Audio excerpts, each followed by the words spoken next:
हिंदुस्तान में भी इस्लाम एक कुव्वत है। डेल कारंगी ने अपनी किताब में लिखा है, nobody kicks a dead dog. एक पूरा चैप्टर है, nobody kicks a dead dog. मरा हो कितने कोई लात मारता? किसको मारते हैं? जो जिससे डर है, जो कर सकता है, उससे डर है तो उसको पत्थर मारेंगे। मुर्दा कुत्ते को कोई मारता है? Nobody kicks a dog, nobody kicks a dead dog. अगर आपके खिलाफ मुखालिफत हो रही है तो समझ लीजिए कि आपके अंदर जिंदगी है, इसलिए वो डरते हैं। आप मुर्दा नहीं हैं। मुर्दा होते तो आपको कोई पूछ कर नहीं देखता था। आप जिंदा हैं, आपसे डर है, आपकी आबादी बढ़ रही है, आपके नौजवान साले हैं, आपके पास नौजवानों की कुव्वत है। सबसे ज्यादा मुसलमानों के पास नौजवानों की कुव्वत है, किसी और के पास नहीं है। और आपकी नई नस्ल आइंदा 20 साल के बाद इंशाअल्लाह हिंदुस्तान में हर जगह जो है वो इस मुल्क को सीधी दिशा दिखाएंगे, सीधा रास्ता दिखाएंगे। ये डर उनको मौजूद है, इसीलिए ये सब ये काम कर रहे हैं। आपकी कुव्वत है, आप मुर्दा नहीं है, डेड डॉग नहीं है, पावरफुल है। नजरे की भी कुव्वत है, अखलाक की भी कुव्वत है। भोपाल की एक यूनिवर्सिटी का रिसर्च मैंने देखा, डोमेस्टिक वायलेंस का पूरा गैर मुस्लिम ने रिसर्च किया। वो बताता है कि इस गए गुजरे दौर में भी सबसे कम डोमेस्टिक वायलेंस, सबसे बेहतरीन अज़दवाजी जिंदगी मुसलमानों की है। यहां जहेज के लिए कोई लड़की जलाई नहीं जाती। यहां इस्लाम और मजहब की वजह से खानदानों में इख्तलाफ होने के बावजूद जिंदगी चलाते हैं। Nobody kicks a dead dog. कुव्वत है आपके अंदर ईमान है, आपके अंदर अखलाक है। यही डर उन्हें सता रहा है। इनके अंदरूनी सर्वे बताते हैं कि मुसलमान पावरफुल हो रहे हैं। कुरान कहता है, तारीख का मुताला करो, ऐसा डर फिरौन को भी था, ऐसा डर फिरौन को भी था। कुरान ने कहा, वनुरिया फिरौना व हामाना व जुनूदहुमा मिनहुम मा कानू यहज़रून। फिरौन को, हामान को, उसके लश्करों को एक डर था। अल्लाह ताला ने उसी डर के अंदर उनको डुबो दिया, गर्क कर दिया।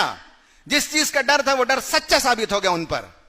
ये हिकमत, ये साइकोलॉजी आप समझ लीजिए। जो लोग जिस चीज से डरते हैं वो चीज उन पर लागू हो जाती है। हम नहीं डर रहे हैं, डर तो दूसरों को है, इसलिए वो डरते हैं। और कुरान बताता है कि इत्मीनान रखो, जो लोग डरते हैं वो डर सच्चा साबित हो जाएगा। क्या आपको कुरान पर यकीन नहीं है?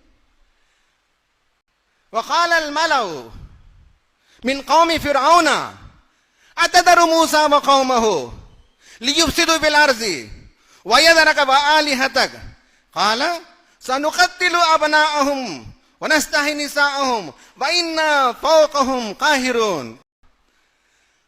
कौम फिरौन के जो मला थे, मला कहते हैं पॉलिटिकल एलिट को, पॉलिटिकल क्लास के एलिट को कहते हैं। पॉलिटिकल क्लास के एलिट लोगों ने कहा फिरौन से कि क्या तुम मूसा को और उसके साथियों को जमीन में फसाद बर्पा करने का मौका देगा? उस जमाने में डिक्शनरी में इससे ज्यादा सख्त लफ्ज नहीं था, मुफसिद। अभी और कुछ नए नए इस्तिलाहात पैदा हो गए डिक्शनरी में। कहा कि ये फसाद मचाते हैं। फसाद क्या है? तौहीद की दावत देना इनके नजदीक फसाद है, अमन की दावत देना इनके नजदीक फसाद है, इक्वालिटी की दावत देना इनके नजदीक फसाद है। और फिरौन, हर जमाने की फिरौन को यह बात पसंद नहीं है कि सब इंसानों को बराबर रखकर देखा जाए। कभी भी फिरौन को यह बात पसंद नहीं है कि दुनिया में अमन हो, शांति हो और चैन हो। कभी भी हर जमाने की फिरौन ने इंसानों के दरमियान ऊंच और नीच पैदा की। जो मसावात की बात करेगा वो मुफसिद भी है, और आज के जमाने में कुछ और टाइटल भी है। जो तौहीद की दावत देगा वो कुछ और उसका नाम है आज के जमाने में। और कहा कि ये लोग वयदरा का, तुझे वोट नहीं देते, ये लोग तुझे नहीं मानते, तेरी सरदारी को तस्लीम नहीं करता। वयदरा का व आलिहतक। और हर जमाने का हर फिरौन एक मसनूई खुदा बनाता है, उसकी जय पुकारता है, उसके मंदिर बनाने की बात करता है, उसके लिए मुहिम चलाता है, उसके जरिए से उनकी कुर्सी बाकी रहती है। अगर वो इलाह ना हो तो ये कुर्सी नहीं है। फिरौन के दरबारियों ने कहा, ना तुझे मानते हैं ना तेरे इलाह को मानते हैं, ना तेरी हुकूमत को, ना तेरे रवैये को, तेरे किरदार को तस्लीम करते हैं। और जो बनावटी खुदा और जिसका एक पूरा हंगामा, एक पूरी तहरीक चला कर रखता है फिरौन, कहा कि उसको भी नहीं मानते ये लोग। ये प्रॉब्लम है इनका। कहा अच्छा ठीक है, हम सिटीजनशिप अमेंडमेंट बिल पास करते हैं, इनकी शहरियत को खत्म करते हैं। कहा कि इनके यहां जो लड़के पैदा होंगे उनको कत्ल करो।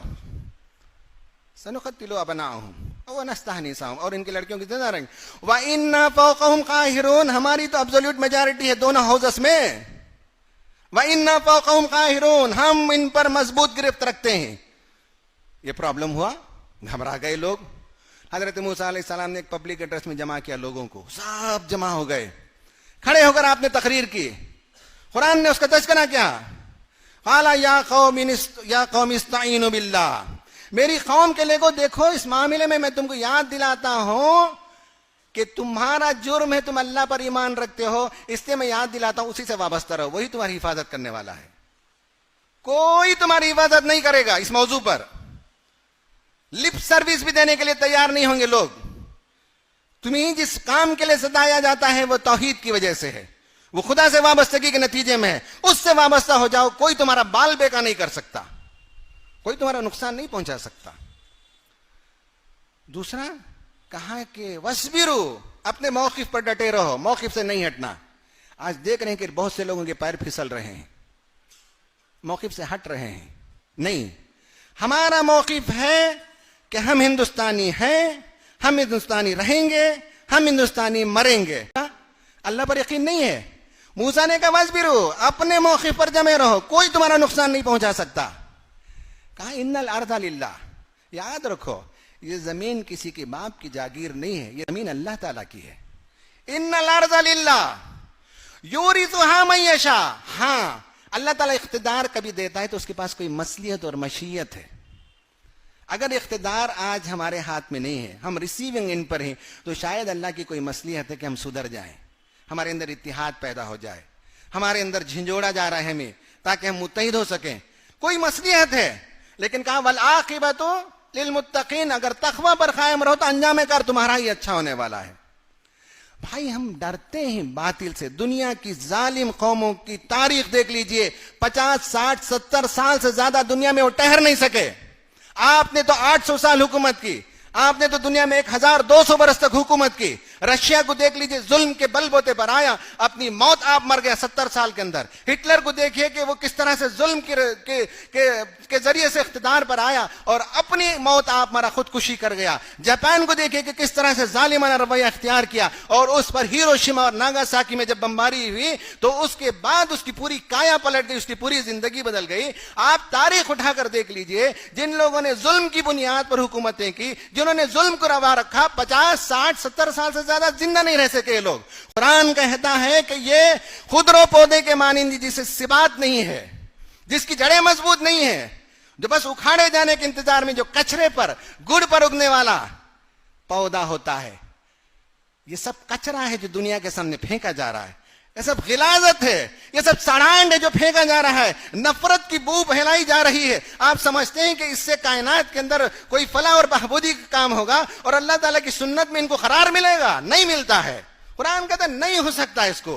कलिमा तय्यबा जो अल्लाह ताला का कलिमा है, उसकी बुनियाद पर काम करो तो उसी को सिबात है। अलम तरा कैफ़ ज़रबल्लाहु मसलन कलिमतन तय्यबतन कशजरतिन तय्यबा अस्लुहा साबितुन व फरूहा फिस समा। मोमिन की मिसाल ये है, उसकी जड़ें मजबूत है, उसका ईमान, उसका अकीदा, उसकी फिलॉसफी, उसका आइडिया, उसका विजन, एवरीथिंग क्लियर है और समाज के लिए मुफीद है, फैलाया हुआ है अपने दरख्त के शाखों को।